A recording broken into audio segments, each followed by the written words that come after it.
Howdy, everybody. Richard Zane filling in for David Nuno yet again. I've got the guys from the Fan Show, Matt Browning and Roy May. And guys, it's Friday. Got to rewind on a Friday. Yeah. I just, it's the set is lacking. There's no medium shirts, so I guess. Yeah. I do appreciate the tropical Hawaiian Dodger Very thing loud going shirt. there. Not a political statement, promise. Yeah, I like it. The last time I wore this shirt on this show, somebody said I was making a political statement. I still don't understand how they got to that. The political mental statement. gymnastics. Calling the Stros Must be a cheaters. Giants fan. I didn't say that. Must have been a Giants fan. Yeah, those guys.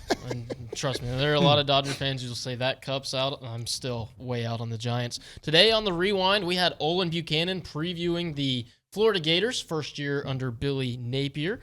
Chris Taylor, former Texas A&M wide receiver, he did a full breakdown on the Texas A&M wide receiving core. Fantastic. Listen to it. Yeah, Absolutely. he is awesome. CT knows his stuff. Yes. Love listening to him. I learn something every single time he's on. Kay Nagley took us around Aggieland, and we had a full hour of these guys. Matt Browning's absolutely beat after it. Definitely needs a nap. Warm me up. Roy May. What What do we talk about? Conference realignment. The Joker. College. Starting quarterback. We went all over the Recruiting. place. We had a full hour. We filled it. We did. This is the Rewind. Florida Gators. And of course they're on A&M schedule this year. What do you expect from the Gators in year one of the Billy Napier era? Just, looking at them in July, the projection doesn't look that good. They're supposed to have a improved offensive line, but you know why they think that offensive line is going to be improved is because they've got Osiris Torrance, a two-time all Sun Belt selection at Louisiana, coming with Billy Napier. Where are you at as an SEC team when you need even if it is a all-conference, two-time all-conference guy, when you need a guy from a Sun Belt team to make you better? So, but they think that they're going to be pretty decent in the offensive line. They're really worried about their defensive line. They've got a pretty good tackle, Javon Dexter, but beyond him, there's a lot of question marks and guys that haven't come through yet, like the kid from Manor, and I can't say his name, Princely, who hasn't done a lot yet. I know A&M recruited him, but he hadn't done much at Florida. Maybe he will, but he hasn't yet. So they're really we know that the SEC is still a line of scrimmage league. And when you're looking at your offensive line, say, okay, we're going to be better because we got a guy from the Sun Belt, and we've got one guy that we feel really good about on the defensive line, but nobody else has really produced. That raises some really questions. Their quarterback, Anthony Richardson, is he's the guy that's supposed to be the quarterback. He was the true freshman last year that played some in and out behind Emory Jones, who is now at Arizona State. But he won't have the top receiver at Arizona State from last year, Ricky Pearsall, because he transferred to Florida. And it was a 1-for-1 deal. I guess so. And their receiving core was just, it was okay last year. Nothing's great. I don't know if Ricky Pearsall makes you great as receiving core, but I'm sure it makes you a little bit better. Running back, they don't have an experienced, productive running back. Their two main guys from last year are gone. I think one of them's with the Cowboys. Really? Malik, I can't remember his last name. So you look at them, and the word was that Dan Mullen never recruited well, and I think you're seeing it really, really how bad it was at this point. That's not the kind of team that Florida should have. Napier may do an amazing job, and Richardson might really become a great player, but as it looks today in July, when you look at that roster and what they really don't have, I think they look like probably a 500 team. A team that may finish fourth. What do you see from Sub-Zero in 2022? I look for him to continue to be, to be that explosive player that he's been. you hear the stats and where they don't jump off you at, jump off the page at you, that he's capable of doing so many things.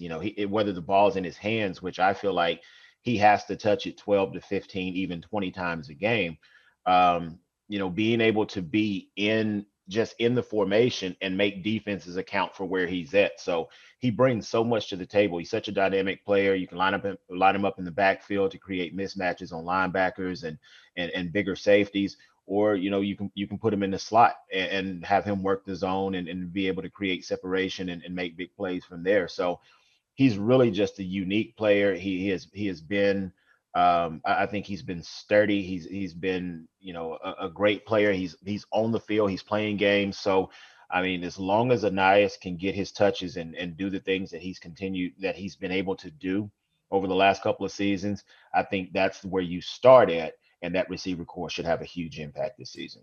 So is there another level in his game that he can take it to this season? And if he does go up one more tick, how crucial would that be for A&M? Yes, the offense as a whole, with everything that he can do in the backfield and in the slot. I think he can even take it, to another level, but I think a lot of it is going to depend on the guys around him.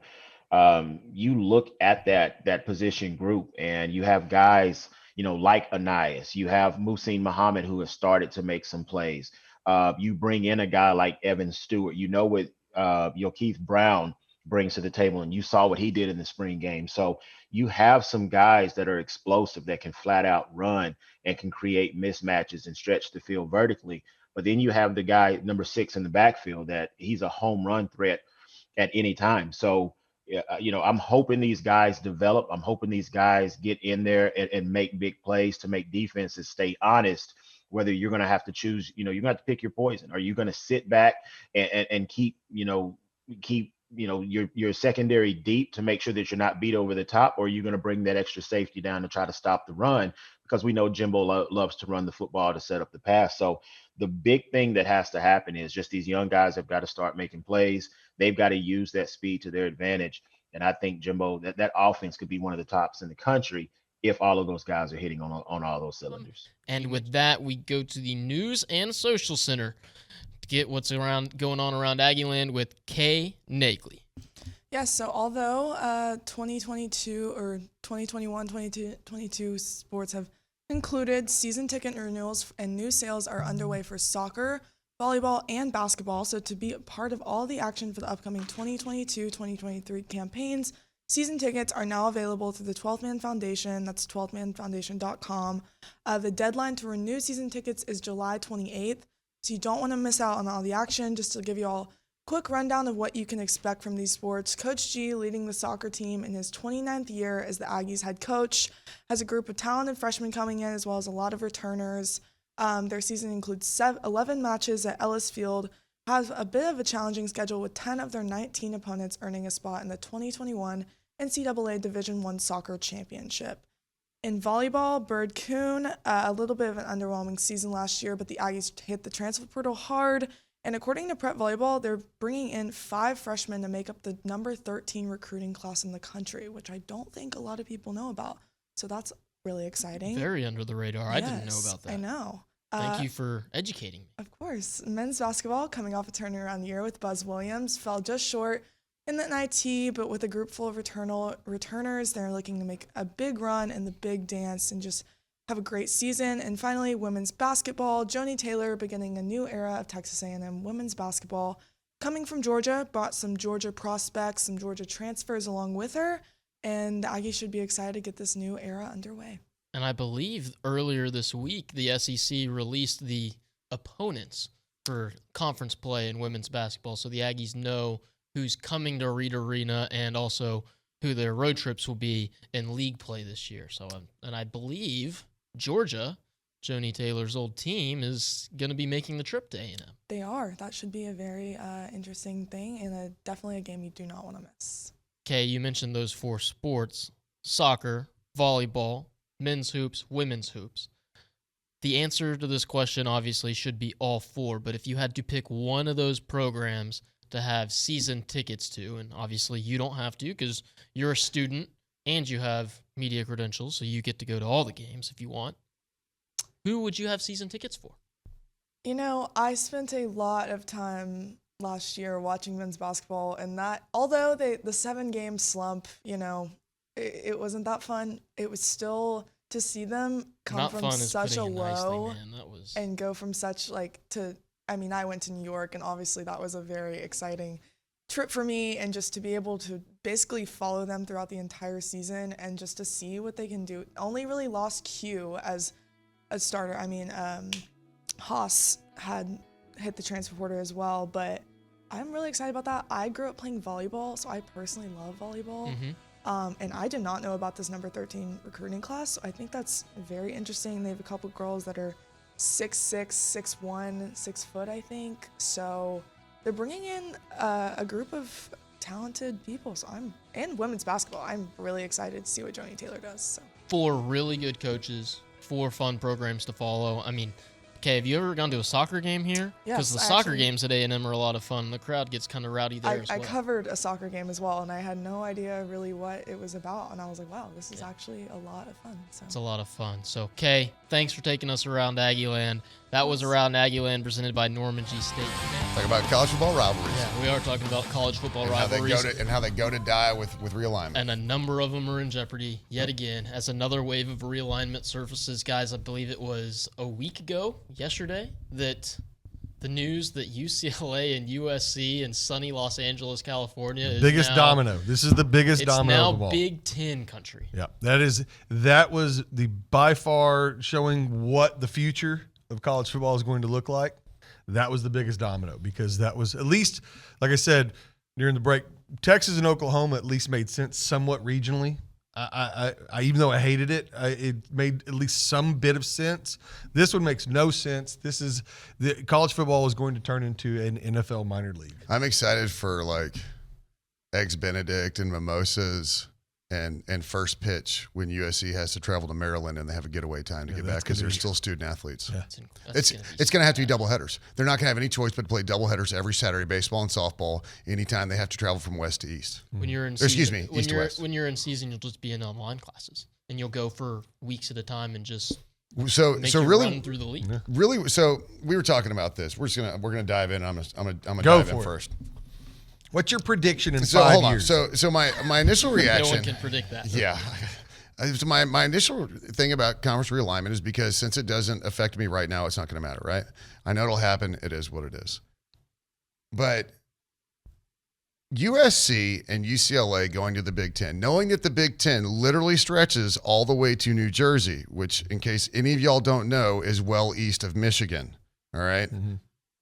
We have finally decided that they're not student athletes anymore. That's what that decision tells me. Yeah. Literally. Yeah, That's what no, that tells yeah. me. Because why did we do it regionally? Well, we could bus to Rice and we could bus to Baylor for midweek games. And, these were quick trips that we took. And even regionally in the Southeast, these are easy plane rides. You're talking about a whole new schedule that's chunking out more of their academic schedule to go play a sport. And I get that that's what their scholarship is for. But, I mean, you're talking about Rutgers to USC. Yeah, because if you look at high school sports, I mean, the whole reason for your district is teams that are close, so that you can bus over. So you have to- So I mean, if you're in the Houston area, you're a 5A school in the Houston area, you're going to play other 5A schools in the Houston area, so you can, like you said, bus over to play women's volleyball, still be a girls student. volleyball, and everything, and still be a student because you can still go home, sleep in your own bed, everything else. And that was one thing. No, you're right. It's professional. Remember when the Big Ten kind of went east a little bit? I mean, I know you had Penn State out there, but I don't know how much people have driven around the Northeast, but everything's not quite as close as it seems. So you're talking about going from Wisconsin to all of a sudden now we have Maryland and we have Rutgers, and so we're physically stretching that a little bit. But if you kind of look at it and you mirror it across the SEC, east to west, it was about the same. Everybody on the West Coast stayed together. How long is that flight from Los Angeles to New Jersey? It's got to be 6 hours. I was thinking if 5 you're and a half, thinking 6 about- hours. And think about this. Commercial. Say UCLA plays Rutgers in football, right? Obviously, the team's going to fly days ahead of time, right? Jimbo Fisher and company, they travel Thursday. But think about the equipment trucks. You can't fly. Well, That's a 42-hour drive nonstop. They're just You're going gonna to have to. You're gonna have to have multiple sets. All right, fellas, we got backwards hat Matt Browning with us. yeah. I'm cool now. What do you do, Matt, after watching the TexAgs Rewind? Uh-oh. You call all your friends, tell them to turn it on. But now you like, share, subscribe, Do comment. people still all make that. phone calls? Yeah, I don't think my generation does. your that. generation does. We still call each other. Yes. There are certain things that need to be done, even if it's not face to face. You need to be able to talk to Yeah, because someone. you can't tell tone up through a text message, man. No, You can't get Definitely context. can't. Like, comment, subscribe to TexAgs Share. YouTube. Share Share it on out. all your social I media always say. pages. Your Share Twitter, it out with your all your Instagram, friends. your Facebook, your MySpace. That's still a thing. TikToks. Are you guys TikTokers? What I'm is that? not. No, I could see you. I could see both of you guys doing some fan show TikTok dances, and then subscribe to TexAgs.com, right?